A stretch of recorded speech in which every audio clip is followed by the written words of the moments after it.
Sud Radio Midi, Christine Bouillot. Et on parle avec vous et avec nos invités de cette question autour du Covid-19, l'immunité collective. Est-ce qu'on va arriver à en venir à bout? Est-ce qu'on est capable effectivement aujourd'hui d'atteindre cette fameuse immunité collective dont on parle beaucoup? Et Marine, on en parle avec nos deux invités qu'on remercie d'être avec nous aujourd'hui. Oui, et on en parle avec Stéphane Gaillet, qui est docteur, médecin infectiologue et hygiénique au CHU de Strasbourg. Bonjour Stéphane Gaillet. Bonjour, merci de m'avoir invité. Et vous serez avec Francis Guinard, biologiste médical, directeur du laboratoire de biologie médicale et secrétaire général du syndicat des biologistes. Bonjour Francis Guinard. Bonjour. Merci d'être avec nous, Stéphane Gaillet, Francis Guinard. Alors, déjà, messieurs, est-ce qu'on peut déjà rappeler ou dire ce que l'on entend par immunité collective? Stéphane Gaillet. Oui, bonjour, merci pour votre invitation. L'immunité collective est une notion statistique, elle concerne donc une population. C'est en quelque sorte une population qui s'immunise contre un agent infectieux et il s'agit en général de virus. Et c'est précisément le cas. Pour qu'une population soit immunisée contre un virus infectieux, pathogène, circulant, il faut qu'une certaine proportion de cette population soit effectivement immunisée. Alors pour certaines maladies, on avait dit qu'il fallait que 60 à 65% de l'effectif de la population soit effectivement immunisé. Pour le SARS-CoV-2, on avait dit initialement ce pourcentage, et puis plus le temps passe, plus on se dit qu'il faut plus, et on en arrive à dire qu'il faudrait qu'au moins 70, 75, voire 80% de la population soit immunisée. Ça voudrait dire que 75 à 80% de la population française ait soit été immunisée par la maladie, parce que c'est une maladie qui est immunisante, comme l'immense majorité des maladies infectieuses virales. Infectieuses, bien sûr. Soit par le... Pardon ? Bien sûr, c'est ce que je vous disais. C'est effectivement le principe même de ces maladies, ouais. Oui, les deux possibilités d'immunisation sont soit la maladie, qui est une maladie immunisante, et elle immunise assez bien, malgré le fait que certains disent qu'elle est peu immunisante, mais toutes les maladies infectieuses virales immunisent contre la souche qui circule, bien entendu. Et cette immunisation par la maladie, elle est plus riche que celle qui s'opère par la vaccination, parce que l'immunisation par la maladie consiste à développer une immunisation humorale, c'est-à-dire la production d'anticorps non seulement contre la protéine S spike, mais aussi contre la protéine de membrane, la protéine d'enveloppe, là où les protéines de capside, et puis il y a également l'immunité cellulaire sous la forme de lymphocytes T. Donc c'est une immunisation assez riche. Et l'autre versant de l'immunisation, c'est la vaccination. Mais de toute façon, l'immunité collective, ce n'est pas une option. C'est la seule façon de sortir d'une épidémie, parce que le virus, lui, il ne disparaîtra pas. Il ne sera pas éradiqué. Et quand on dit qu'il change par des mutations, en fait, c'est inexact. C'est-à-dire que les variants ne remplacent pas les anciens. Ils viennent s'ajouter aux souches qui circulaient jusqu'avant. Oui. Voilà donc le principe. Le principe, effectivement, on l'entend bien. Alors, Stéphane Gaillet, vous êtes docteur médecin infectiologue et hygiénique au CHU de Strasbourg, et Francis Guinard, également biologiste médical, directeur de laboratoire de biologie et secrétaire général du syndicat des biologistes. Alors, on a l'impression que ces derniers jours, il y a eu plusieurs déclarations, à commencer par le monsieur vaccin du gouvernement, dans les colonnes du JDD, que cette immunité collective, finalement, ne serait pas forcément atteignable. Est-ce qu'il y a un danger à prononcer, à dire qu'on ne sait pas finalement, qu'aujourd'hui, peut-être que cette immunité, on n'y arrivera jamais? Je me permets d'intervenir. Merci pour votre invitation. Oui, là, on en est quand même à la 4e vague, avec un autre variant qui est le variant Delta qui a pris, qui doit représenter à peu près 95%, oui, des individus infectés. On voit donc que l'on a affaire là à des vagues successives et à mon avis qui se répéteront avec d'autres variants. Il est, je dirais, qu'il est peut-être dangereux d'attendre une immunité collective par le contact avec le virus. Moi, je suis un fervent partisan de la vaccination, même si on n'a peut-être pas assez de recul pour savoir quelle est la protection réelle des vaccins contre les différents virus. Il y a des études en cours, tout n'a pas été publié. Ouais. Et je pense qu'il faudra adapter ce vaccin aux différentes souches qui vont circuler. Bien sûr. Mais on voit notamment dans certains pays d'Amérique du Sud et d'Amérique centrale apparaître des souches qui sont parfois beaucoup plus agressives que celles auxquelles on a eu affaire pour le moment en Europe. Ouais. Donc, et tout ça aussi par un défaut de vaccination. Donc, ce qui laisse le terrain libre à l'apparition de ces nouvelles souches. Francis Guinard et Stéphane Gaillet, on va aller au standard tout de suite, parce qu'il y a beaucoup de questions autour de ça et beaucoup de réactions. 0826 300 300, vous n'hésitez pas. Et on a depuis Mérignac en Gironde, on a Laurent qui nous a appelé. Bonjour Laurent. Oui, bonjour. Bonjour. Quel est votre avis sur cette immunité collective dont on parle depuis le début finalement de la pandémie Moi je suis... alors j'ai pas d'avis parce que je suis pas un expert en immunité. On est nombreux. Voilà, donc je vais pas m'imposer comme un expert pacotille, chacun sa place. Moi, tout ce que je vois, c'est que aujourd'hui, je suis très impatient que tout le monde rentre un peu dans le jeu, parce qu'on entend un petit peu trop les 200 000 minoritaires en France par rapport aux 48 millions de vaccinés, quoi. Et c'est plus on traîne, plus ça nous gâche la vie au quotidien. Et là-dessus, j'en ai vraiment marre, quoi. Donc c'est pas ceux qui cassent, c'est ceux qui crient plus fort que l'on raison. Ouais.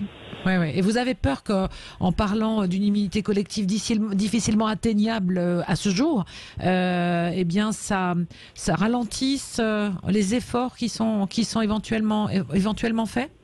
Bien sûr, parce qu'en fait, on donne encore une information négative, quoi. De dire, il y a un truc qui va pas pouvoir être atteignable facilement, etc. Et donnons un peu l'information positive, qui est qu'aujourd'hui, on est à 48 millions de vaccinés, quoi. Et ça, ça doit inciter. Parce que quand on écoute les médias, que ce soit vous ou les autres, moi, je critique personne, mais chacun fait son boulot, mais moi j'entends plus de l'information anxiogène et négative, parce que c'est plus croustillant, que de l'information positive. Eh ben, on va essayer de démêler le vrai du faux. Laurent, bougez pas. Stéphane Gaillet, docteur en médecin infectiologue hygiénique. Que répondre à Laurent finalement sur son inquiétude que ça pourrait décourager certains de continuer à aller vers la vaccination malgré tout? De toute façon, cette pandémie, elle se terminera. On n'a jamais vu d'épidémie, de pandémie qui se pérennisait sur des années et des années. Elle aura de toute façon une fin. Et cette fin va passer forcément par une immunité collective, avec ces deux modes d'acquisition que j'ai définis. Contrairement à mon confrère, je suis moins enthousiaste vis-à-vis de la vaccination parce que elle déçoit un petit peu, c'est-à-dire que les dernières études d'efficacité montrent des taux d'efficacité qui sont quand même nettement en deçà de ce que nous avaient annoncé les laboratoires initialement, c'est-à-dire que on se rapproche plus de taux de 50-60%, même un petit peu moins. Et quel taux? Parce qu'il faut être précis. Alors le taux, oui, le taux d'efficacité de la vaccination. Il est vrai que quand on parle d'efficacité de la vaccination, je vous le concède, c'est pas très très satisfaisant parce que on parle de quoi? Reste assez flou. Oui, c'est ça. Il faudrait pas attendre. Allez-y, Francis Guinard. Je voudrais préciser une chose, c'est que il faut vérifier ce taux d'efficacité là dont on parle, mais vis-à-vis de tel ou tel variant, hein, puisque là, des études vont sortir à propos du variant Delta. Quoi qu'il en soit, avec les vaccins dont on dispose à l'heure actuelle, il est évident que l'on protège une majorité de nos concitoyens des formes graves. Hein. J'ai vu beaucoup de personnes qui ont été vaccinées contracter le variant Delta, mais même chez des personnes âgées et qui ont développé des formes très bénignes et qui n'ont pas été hospitalisées. Donc même si le vaccin n'est pas efficace à 80 ou 90% contre le variant Delta comme l'ont affirmé les laboratoires fabricants, il protège quand même contre ce variant de façon efficace en évitant les complications dans la majorité des cas et les hospitalisations. Bien sûr. Est-ce que pour tous les deux, la même question, est-ce que finalement, à travers cette vaccination pour une immunité, pour obtenir un taux d'immunité collective satisfaisant, est-ce qu'on ne dépend pas directement finalement du taux de reproduction du virus, qui aujourd'hui est exponentiel, puisqu'on le sait, le variant Delta va beaucoup plus vite que l'autre souche qu'on a pu connaître jusqu'à présent? Stéphane Gaillet. En fait, ce taux de reproduction du virus, il est en lien direct, bien sûr, avec la contagiosité, c'est-à-dire la facilité avec laquelle se transmet le virus. Effectivement, ce variant Delta est plus contagieux, il est plus facilement transmissible, il circule rapidement. Mais ça n'est pas directement en lien avec les espoirs d'acquisition d'une immunité collective, parce que de toute façon, cette immunité collective, comme je l'ai dit, elle se fera soit par l'acquisition, soit par le développement de la maladie, soit éventuellement par la vaccination. Ce taux de reproduction de base fait simplement que le virus circule vite, c'est tout. Et c'est à la fois en faveur des gens qui vont s'immuniser par le contact avec le virus, qui vont développer la maladie, et bien sûr en faveur des autres modes de prévention, parce qu'on ne parle pas du tout des modes de prévention possibles, que sont la stimulation du système immunitaire par la vitamine D, par le zinc à forte dose. Et puis, on ne parle pas non plus suffisamment de la désinfection, du lavage des mains, qui, comme l'a rappelé Alain Fischer, comme l'ont rappelé plusieurs experts, est quand même une mesure essentielle pour diminuer la diffusion du virus. Alors, je voudrais quand même revenir sur les formes graves, parce que on avait fait la promotion du vaccin initialement comme une arme essentielle pour éviter les formes graves. Mais il semblerait que ce vaccin soit surtout efficace chez les gens qui ont une accumulation de facteurs de risque, c'est-à-dire un grand âge, une obésité, une insuffisance cardiaque, une pneumopathie chronique. Ce sont surtout ceux-là qui semblent bénéficier du vaccin beaucoup plus que les gens plus jeunes, parce que ce vaccin a tout de même beaucoup d'effets indésirables et parfois graves. Bien sûr, ce que l'on peut constater quand même, Francis Guinard, c'est que ce vaccin aujourd'hui évite la saturation de certains hôpitaux. En tous les cas, si on se compare à ce qui se passe aux Antilles, tous les médecins aux Antilles le constatent et le soulignent, c'est que le vaccin a aurait eu un effet de soulagement des hôpitaux en tous les cas.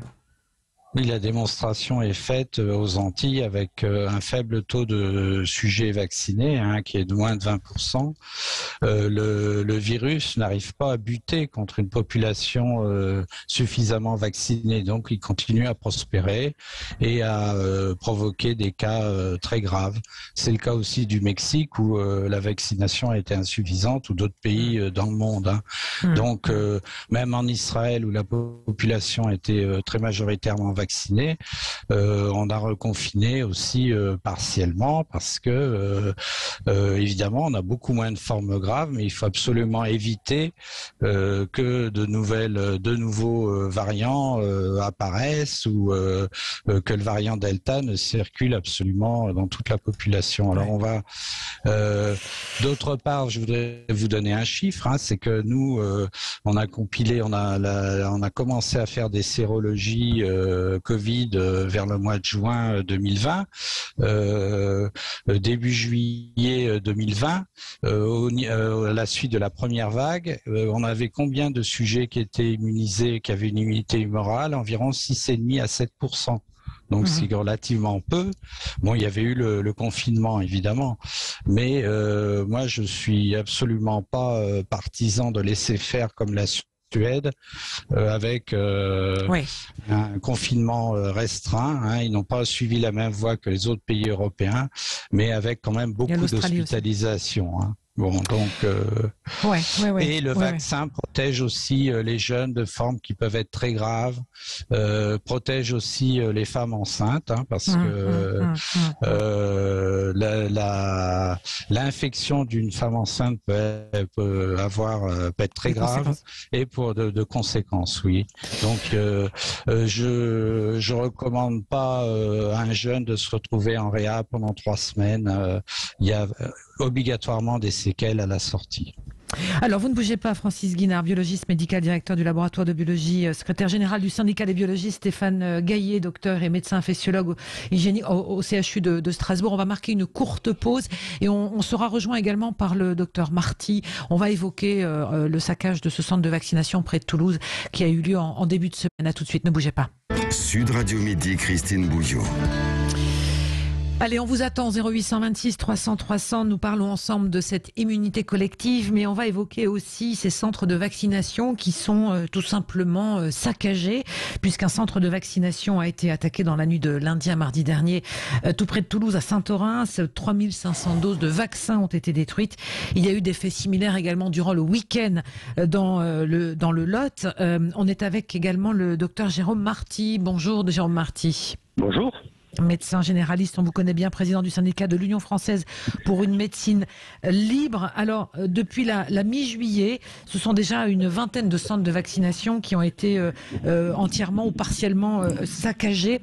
Qu'est-ce que ça dit de ce qui est en train de se passer en France en cet été 2021, docteur Marty? Ça dit une accélération des violences, une accélération de la pression d'un mouvement anti-vax qui est très mené par un certain nombre de personnes, qui sont une petite poignée de personnes. Et on voit bien clairement qu'on passe maintenant des réseaux sociaux aux violences concrètes, qu'elles soient violences matérielles ou violences physiques. Ouais, ça vous inquiète? C'est inquiétant, oui. Vous savez, il y a 5 étapes dans les violences. On les a dénombrées en 5 marches, en quelque sorte. La première marche, c'est que des soignants reçoivent des messages anonymes, et on en reçoit. La deuxième étape, c'est que on aille désigner à la vindicte populaire un certain nombre de cibles. Ça a été fait dans un certain nombre de manifestations. La troisième étape, c'est qu'on détruise des centres de vaccination, qu'on aille détruire comme ça tous des lieux où l'on fait office de santé publique. La quatrième étape, c'est qu'il y ait des violences physiques ou verbales. C'est ce qu'a vécu un confrère pharmacien, vous savez, lors d'une manifestation parisienne. Et puis la cinquième étape, c'est qu'on arrive à un drame de type lynchage, et on craint ça avec une foule qui est manipulée, il faut le dire, quoi. Mais qui se pose des questions quand même pour certains sujets, ou on est en train de parler d'immunité collective là aujourd'hui avec nos invités. On peut se poser des questions, et il est fondé de manifester dans une démocratie, et c'est heureux que l'on puisse avoir cette liberté-là. Par contre, aller relayer des idées qui sont des idées obscurantistes, qui sont des idées manipulatrices, etc. Ça, c'est pas possible. Moi, quand j'entends des gens parler de crimes contre l'humanité en parlant du vaccin, quand j'entends des gens nous dire que 2 milliards d'êtres humains vont mourir d'être vaccinés, quand j'entends des gens nous dire qu'il y a eu un génocide dans les maisons de retraite avec le Rivotril, toutes ces choses-là sont notoirement fausses et manipulatrices. Et tout ça fait que les gens imaginent qu'il y a une espèce de complot mondial avec une volonté d'éradiquer une part de la population et les médecins et les soignants en deviennent les relais. Donc ça, c'est pas Alors, bien sûr, alors j'entends ce que vous dites, docteur Marty, mais il y a aussi la réalité des chiffres. Cette fin de semaine, vous êtes médecin près de Toulouse. L'Occitanie va atteindre le chiffre assez impressionnant de 3 adultes sur 4 entièrement vaccinés. Ça veut dire qu'il y a quand même un mouvement de fond aussi de l'autre côté. Ça veut dire que c'est extrêmement positif et on le vit dans nos cabinets, on le vit dans les centres de vaccination et fort heureusement la vie réelle n'est pas la vie des réseaux sociaux. Ça veut dire que les violences sont minoritaires mais elles ne sont pas moins graves. C'est pas parce qu'elles sont minoritaires qu'il ne faut pas le prendre extrêmement au sérieux, être extrêmement vigilant et essayer de diminuer le plus possible ces faits-là. C'est une évidence, vous avez raison. Merci beaucoup Jérôme Marty, médecin généraliste, président du syndicat de l'Union française pour une médecine libre, d'avoir réagi à cette dégradation. Je rappelle donc le parquet de Toulouse a ouvert une enquête évidemment qui a été confiée à la gendarmerie de Saint-Orens dans le cas précis. En plus, il y avait des caméras de surveillance, donc j'imagine que l'enquête devrait aller assez vite. Je me tourne maintenant, avant de retrouver nos deux invités, vers le standard, le 0826 300 300. C'est Laurent, je crois, qui nous attend. Allô, Pascal, pardon, qui est là, excusez-moi. Bonjour Pascal. Bonjour à vous tous. Bonjour à vous. Moi, je suis complètement de l'inverse de ces 3 intervenants, parce que j'ai des amis qui sont infirmiers et infirmières, qui nous ont ramené des chiffres qui ne correspondent pas du tout. Alors moi, il y a une chose alors moi je suis pas du tout vacciné, je me ferai pas vacciner parce que d'une façon ou d'une autre, le corps est là pour réagir. Bien sûr, je ne suis pas contre ceux qui se sont fait vacciner. On a un corps, chacun fait ce qu'il veut de son corps. Alors on n'est pas des individualistes comme tout le monde peut le penser. Simplement qu'il y a des choses dans la vie qui existent. Il y a le zinc, il y a la vitamine D, et il y a plein de choses qui existent aussi. La bonne nourriture et pas la mauvaise bouffe. Il y a ça aussi qui fait beaucoup. Et puis il y a autre chose beaucoup plus grave, que vous êtes médecin, vous redonnez l'information, ce qui est normal. Mais vous savez que le stress emmène à la maladie. Et plus les gens sont stressés, et plus ils dégagent des hormones. Alors, à un moment donné, il va falloir qu'on trouve une entente où les gens arrêtent, et les médecins qui ne sont pas spécialement toujours sur le terrain, arrêtent aussi de ramener toujours la même chose, ou alors, malheureusement, on en arrive à des saccages. Les saccages, c'est pas du tout le but, c'est pas comme ça qu'on arrivera. Il faut une entente intelligente, où on arrête et on baisse un ton de parler, on a ras-le-bol. Je vous le dis franchement. Et le stress, il est là. Et les gens courent. Moi, je viens des Pyrénées, là. Mais c'est scandaleux. Le pass, mais ça veut dire quoi, le pass? Mais on nous interdit d'aller. Et après, on nous dit, oui, vous n'êtes pas privé de liberté. Mais bien sûr que c'est qu'on est privé de liberté. On ne peut pas se mettre à une terrasse parce qu'on n'est pas vacciné. Mais qui prouve qu'on n'est pas vacciné? Qui prouve que déjà, dans le corps, on n'est déjà pas immunisé? Alors, moi, je pense que là, il y a le problème. Tant qu'on continuera à battre constamment sur ce virus qui dure depuis maintenant 2 ans, qu'on n'arrive pas, que ces médecins, ceux qui vont sur les plateaux de télévision, est-ce qu'ils ont réellement été dans les urgences? C'est ça que je me pose la question. On va essayer de... Ouais. Alors, Pascal, je voudrais... Allez-y, Pascal, je voudrais juste... Voilà, allez-y. Et puis moi, je m'adresse à certaines loges, parce que j'en étais un. Alors, l'argent, oui, peut-être pour certains, mais pas pour le monde, pas pour tout le monde. Le peuple n'a pas besoin d'argent. S'il y a une minorité qui joue avec le vaccin, avec la vie des gens, sur le fric, un jour ou l'autre, ceux-là devront répondre de leurs actes. Voilà. Le vaccin, ça se fait pas en un an. C'est faux, ça. Alors, on va essayer de démêler tout ça, Pascal. Voilà. Et, on entend bien votre... la route, je vous remercie de m'avoir accueilli. Allez, il n'y a pas de souci. Vous avez on n'est pas forcément, je le dis toujours, on n'est pas forcément d'accord sur tout, mais on se respecte et on discute aussi. Alors, je rappelle qu'on est toujours avec Stéphane Gaillet, qui est docteur, médecin infectiologue et hygiénique au CHU de Strasbourg, et Francis Guinard, président, secrétaire général du syndicat des biologistes, et vous-même biologiste évidemment. Quand vous entendez Pascal qui remet en question finalement tout ce qui a été dit, Francis Guinard, qu'est-ce que vous pourriez lui dire déjà, à lui? Déjà, j'ai du mal à comprendre tous les arguments parce qu'a priori, il a été perméable à beaucoup de fake news. Je dirais que pour l'immunité humorale, on peut très bien la contrôler en faisant un dosage d'anticorps et savoir si on a été en contact avec le virus. Avec le variant, avec le virus, oui. Avec un virus. Il suffit de demander une ordonnance et vous le faites, ça, oui. Sans avoir été testé préalablement par une PCR, donc on peut voir s'il y a traces et dans ce cas-là, on ne conseille que l'injection d'une seule dose de vaccin.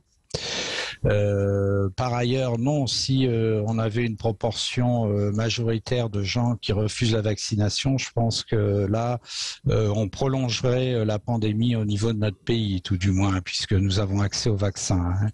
Il faut reconnaître que nous sommes quand même, disons, privilégiés de pouvoir s'offrir ces vaccins. Regardez un peu dans les autres pays ce qui se passe. Et je pense que malheureusement, pour s'en sortir et pour revivre normalement, eh bien, il faudra que l'on atteigne au minimum 75 à 80% de sujets vaccinés. Oui, le chiffre augmente. Sinon, alors peut-être que ça entretient le flou justement autour de ça. Pardonnez-moi. Le pass sanitaire, évidemment, il y a des contraintes, mais il faut absolument inciter la population à se faire vacciner. Bien sûr.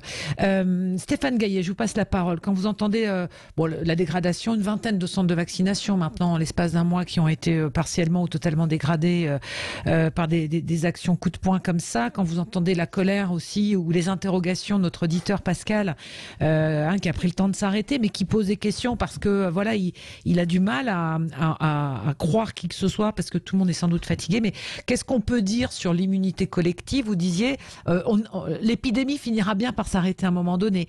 Mais est-ce que l'immunité collective est l'alpha et l'oméga pour arriver à revivre tous normalement? Alors déjà, je suis contre toute forme de violence, quelle qu'elle soit, parce que je pense que ça n'est pas une solution efficace. Il y a en effet beaucoup de gens qui sont inquiets, qui sont ulcérés, parce que actuellement on vit une pagaille informationnelle, une véritable pagaille informationnelle.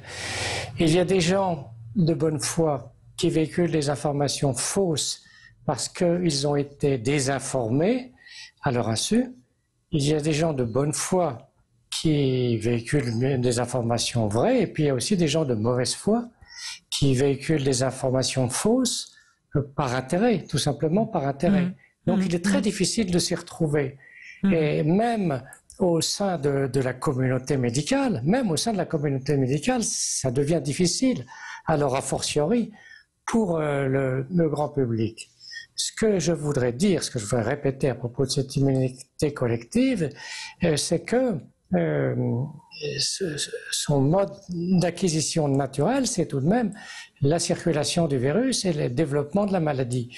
Et à ce titre, je voudrais parler de quelque chose dont on ne parle pratiquement jamais, parce que c'est un peu tabou, c'est ce qu'on appelle le TAP, c'est le traitement ambulatoire précoce, qui est à la disposition des généralistes, bien que ça devienne un petit peu difficile, parce qu'il y a des molécules médicamenteuses ou parfois de phytothérapie qui ont une efficacité certaine sur l'évolution de la Covid-19. Et je veux parler de l'ivermectine, de l'azithromycine. Il y a le clofoctol qui promet également, c'est un antibiotique qui a été retiré du marché parce que depuis plusieurs années, parce qu'il était peu prescrit, et il est actuellement étudié par l'Institut Pasteur de Lille, mais qui a eu beaucoup de difficultés à avoir l'autorisation d'étudier l'efficacité du clofoctol sur le SARS-CoV-2. Donc il y a ce traitement ambulatoire précoce qui permet d'éviter l'évolution vers des formes graves, semble-t-il également d'éviter une évolution vers la forme Covid longue ou Covid prolongée, et c'est quelque chose qui, particulièrement en France, est vraiment caché, on ne veut pas en parler. Alors que beaucoup de médecins généralistes, et de plus en plus, après, il faut faire Oui, il faut peut-être faire attention de ne pas mettre en pâture aussi des traitements, hein, pardonnez-moi, docteur Gaillet, mais des traitements, moi personnellement, et les auditeurs lambda, on ne maîtrise pas suffisamment toutes ces données pour savoir si effectivement il y a un espoir à avoir. En attendant, pour l'instant, vous laissez entendre qu'on ne veut pas le mettre sur le marché. C'est peut-être, ce n'est peut-être pas si simple que cela. Et les autorités sanitaires aujourd'hui, ou les médecins en tous les cas qui sont au contact des malades pour être en contact avec eux dans les services hospitaliers, vous disent que pour l'instant, tous les traitements qui sont à leur disposition, ils les ont et qu'ils attendent aussi qu'il y ait des avancées et des traitements qui sont en cours d'expérimentation. En phase 3 notamment, voilà. Oui. Mais je voudrais pas qu'on mélange et surtout. Je ne prône pas du tout l'automédication. Hein, soyons bien clairs. Mais c'est pour ça qu'on a des précédents et je voudrais qu'on soit très précis. Je ne prône pas l'automédication. Voilà. Je prône la prescription par des médecins généralistes au cours des 5 premiers jours de l'évolution de la maladie, des traitements qu'on appelle ambulatoires précoces et qui permettent d'atténuer l'évolution de la maladie.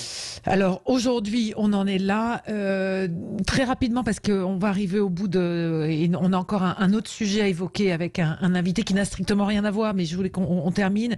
Tenez, Stéphane Gaillet, rapidement, réponse rapide. Il faut continuer à se faire vacciner malgré tout, malgré les réticences. C'est quand même une planche de salut. Je ne pense pas que la vaccination soit la solution miraculeuse à l'épidémie. C'est un des leviers d'action. Mais je suis farouchement favorable à l'immunisation naturelle par la maladie qu'on atténue par le traitement ambulatoire précoce. Alors ça, c'est votre position. Francis Guinard, vous dites... Je suis en désaccord complet avec Stéphane Gaillet. Je pense qu'il faut absolument vacciner le maximum de nos concitoyens. Je dirais aussi que le recours à d'autres traitements, dont les traitements dont nous parlait Monsieur Gaillet, eh bien, doivent faire l'objet d'une expérimentation avec des réunions de concertation internationales et évidemment, s'il y a consensus sur certaines de ces molécules, on pourra les utiliser. Mais pour le moment, il ne faut pas mentir aux Français, il n'y a aucun traitement médicamenteux efficace contre le Covid, contre le SARS-CoV-2.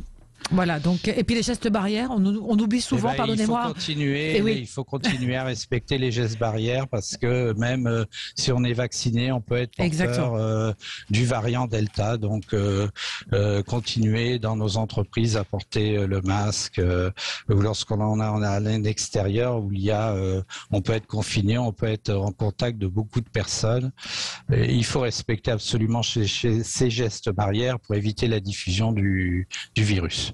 Oui, il faut préciser que la vaccination n'empêche pas de contracter la maladie et n'empêche absolument pas de transmettre le virus à d'autres personnes. C'est-à-dire qu'elle ne diminue ça, on a bien compris. Pas la ça, on a bien. Oui, mais c'est pour ça effectivement qu'il y a aujourd'hui des interrogations sur le taux qu'il faut atteindre dans la population de personnes contaminées pour savoir. Et d'ailleurs, il y a des gens qui ont eu le Covid, pardonnez-moi, messieurs, mais qui ne le savent absolument pas ou qui ne l'ont jamais su d'ailleurs. Hein, donc, mais il y en a aussi qui font pas d'anticorps. Hein, qui font une immunité cellulaire et qui ne font pas d'immunité humorale. Oui, mais qu'on n'explore pas.